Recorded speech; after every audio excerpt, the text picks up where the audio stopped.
ईरान के सदर मसूद पेज़ेश्कियान ने इसराइल को खबरदार किया है कि इसराइल अपनी सफाकाना जारहत पर पछताएगा। اطمئنان للعالم وطمأنة العالم أنها تواصل في الدفاع عن كل سيادة البلاد وكل تراب ستقوم بخطوة صارمة. من هنا أنا أقول للشعب الإيراني الغيور: احفظوا وحدتكم، حافظوا على وحدتكم ولا تكترثوا بالشائعات والأخبار غير الصحيحة التي تروج لها الحرب الإعلامية للعدو. فإننا علينا أن نوظف الأرضية لتوفير رد صارم من البلاد.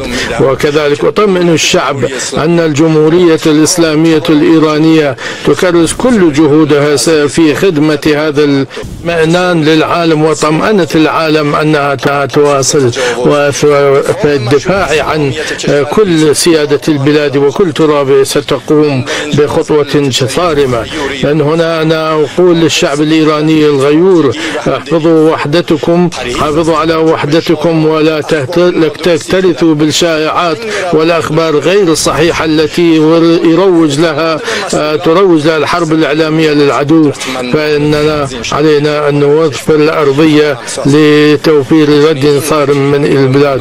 وكذلك أطمئن الشعب أن الجمهورية الإسلامية الإيرانية تكرس كل جهودها في خدمة هذا